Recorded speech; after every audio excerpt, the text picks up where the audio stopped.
Siobhan's parents died in a terrible car accident, leaving her to run the family restaurant and take care of 5 of her siblings. Nearly a year later after the incident, the last thing she expected was to find a dead man wearing a suit in their restaurant.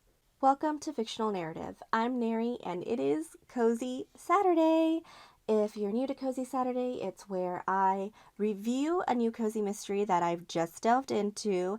I give the non-spoiler review, followed by the rating, tell you whether or not I would continue it, and then we move on into the spoiler review after I give you a warning.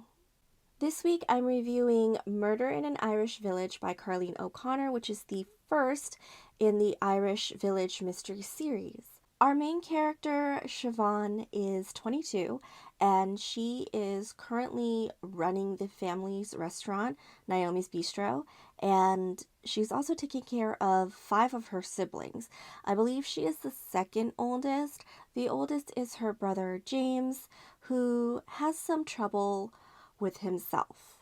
The book opens on Siobhan admiring a scooter in a shop that is bright pink.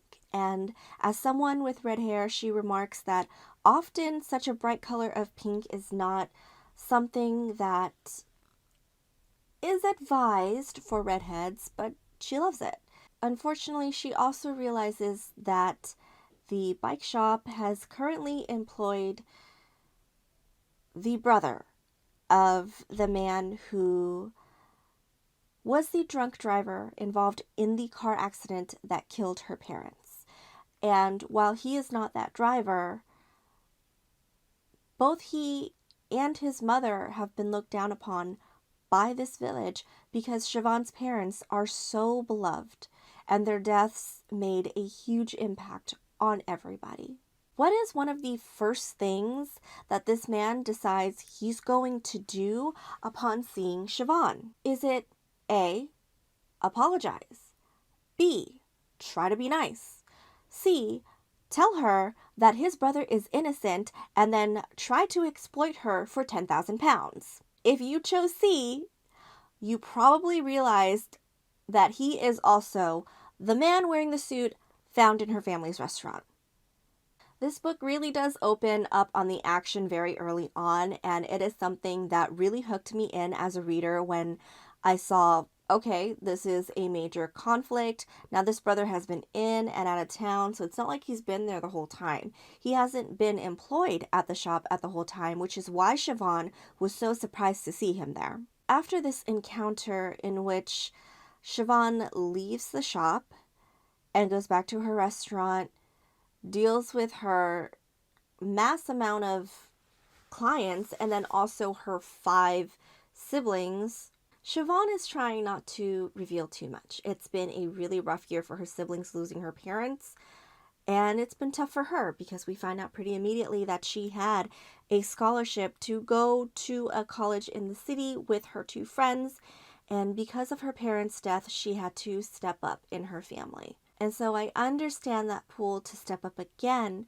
when it comes to finding out who murdered the brother and what is it that made him really believe his brother, Billy, was innocent of killing Siobhan's parents. And why on earth would Siobhan pay for that information? Because if you have that information, you haven't gone to the police yet, I think that's obstruction of justice. So obviously, right off the bat, it's suspicious. We also find that there are a lot of family secrets going on. One of Siobhan's sisters has actually been in contact with this brother, whose name escapes me, which is why I keep calling him the brother. And it may be that there's something that has been going on between them for a while, and not in a romantic sense either, having to do with the deaths of Siobhan's parents. And another incentive for her to solve this mystery is the fact that her brother is suspect number 1 because of his troubles, the fact that he did have an encounter with that man during the daytime in which they almost got in a fight, and then again at night when they almost got in a fight. Siobhan knows that her brother didn't do it. But this is a very, very strong motivator in the fact that she needs to find out what actually happened. There is a love interest in this story, and that is the police officer. Um,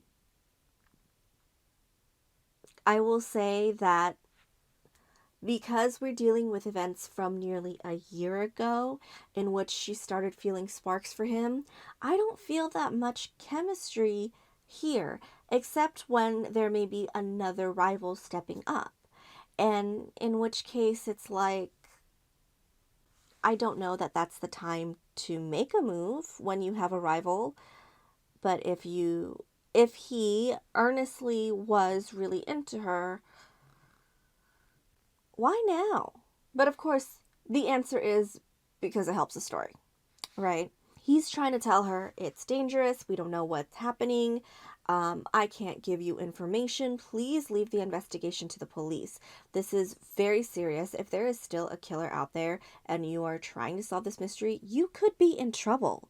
And you know what? I agree with him. Because one thing that, as much as of a solid character as I love Siobhan for being, she does not have very good instincts to be a sleuth. She kind of bungles her investigations several times, and I wouldn't say it's just because she's an amateur. She's just really not the sneaky sort of person. And given that this mystery is tied into the deaths of her parents and the questioning of whether or not Billy actually was the one to kill him, although he was a drunk driver at the time, it gives us like a 2-in-1 mystery, which I like.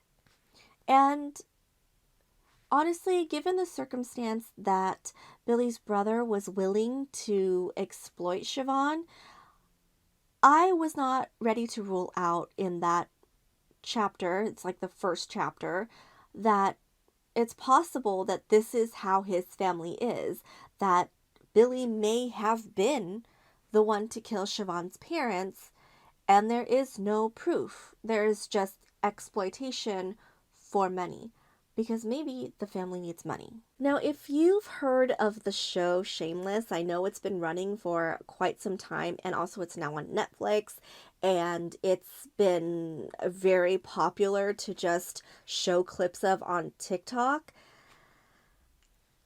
This story kind of gives that vibe because she's got so many siblings. She's got a lot of shenanigans going on whenever her siblings come into the picture. I would say it's less violent, but it definitely gives kids say the darndest thing / chaotic shenanigans vibes, okay? The setting of the little Irish village, all of the horses, all of the scenery, the author brings this to life very, very well. And the introductions of different characters, you are introduced to so many characters in this book, it's not overwhelming. I think the only time it's overwhelming is when we're being introduced to her siblings, because there's so many of them and they've got so much great big energy. They are a little hard to keep up with, and I believe that is intended. So I don't think that there's anything wrong with that. The author just handles this very well, but you feel how different everyone is person to person, which I really like. The mystery starts out really, really strong and keeps you hooked. I will say that the ending got a bit convoluted, but all of the twists and turns in this book, I think it is really worth the read and the exploration. I think there is a very solid setup for the mystery here. However, I did rate this a 3 out of 5, and I personally will not be continuing it because I find that that vibe that I was talking about with the siblings, it just wasn't for me. It was a little too chaotic for me, and I will go into that a little bit more into the spoilery section. I definitely think this is a series worth exploring. It is just not my cup of tea. I think the characters, the setting, there's so much potential within the series, so I would still definitely recommend it for somebody to read if they want a good cozy mystery to pass the time. It is a great introduction to a very solid character, maybe just in her character and not so much her sleuthing ability, but I would still definitely recommend this. That being said, let's go ahead and move into the spoilery section of this video. So, chaotic vibes in this story, right? The thing that kind of made me change my mind immediately in terms of continuing this series is the interaction between siblings. Eventually, it isn't like Siobhan is very good at keeping the secret anyway. The siblings catch on to the fact that Siobhan is doing her own investigation, and so they take it as their cue to also start their own investigation. In fact, they have a whole suspect list that, because they don't know how to keep quiet about it, the whole village now knows that there's a suspect list and that everybody is on it, and will speak to Siobhan about it, and she's like trying to like, no, there's no suspect list, it's not like that, trying to keep everything under wraps. Siobhan has no cover because her siblings won't let her have a cover.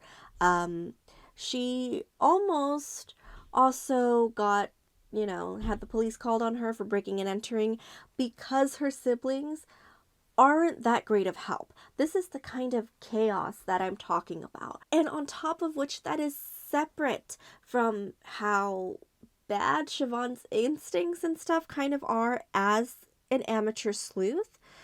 It's like at every point she's being hindered, and it's not really a twist or turn within the story. It's supposed to be more of a comedic moment when it comes to the siblings. But for me, it just didn't land. And I know that I'm not going to feel more fond about this dynamic moving into the entire series. So I am not going to be continuing it. So because this is a really small village, it almost hasn't been fully touched by technology. Siobhan's siblings share like 3 phones between the 5 of them. So anyway, there's this window of opportunity for someone within the village who also runs a shop, her name is Courtney, to say, hey, I'm going to set up a computer and people can come in and pay to learn how to use, or whatever the case may be. And I thought that was a great idea until it was used for the wrong thing, RIP. But it was a really nice and clever touch. Also, if you're allowing people to use this computer, you should probably not also then use the computer to spy on the things that they use the computer for. So I did mention that Billy's brother and his mother were ostracized in this village after the death of Siobhan's parents. However, when the brother dies and Siobhan makes the olive branch to have a fundraiser for his, funeral and everything at her restaurant, the town comes and sees that as, oh, so they're making peace, and supports them. I think that was a very sweet thing to include. Although the brother's death to everyone was obviously a murder, and then the murderer is suspected to be James. So it's weird that the village would still come out in support when so much evidence points to James from an outsider perspective, not like a police perspective or the family's perspective, but if I'm, say, just the neighbor and this is what I hear, I would be like, oh yeah, maybe James did it. And people still came out in support. It adds an interesting but almost contradictory dynamic, but it was good for where the story was going. On the other hand, the reveal of the actual killer in this case was an interesting one because it does tie up all of the connections really well. I just think that the ending got a little convoluted because the action scene at the end when we take down the killer, I had such a hard time imagining that in my head because so much was going on at once. And given the skills of the killer, I found it almost not something that I would believe that he would get caught like that. If the goal is we're going to end this book on a big actiony bang, yes, you gave action, but it also brought some questions. And I think, though, it may just be me and the fact that I am having a difficult time visualizing it, it doesn't mean that this will happen to everybody. So yeah, ultimately, not my cup of tea. So if you've watched this far, thank you so much. And next week, we're going to be talking about a book that maybe has a little bit, maybe a lot, maybe too much to do with Sherlock Holmes. If you're a Sherlockian, maybe that's the kind of cozy you'd be interested in. In any case, I will see you next time. Bye!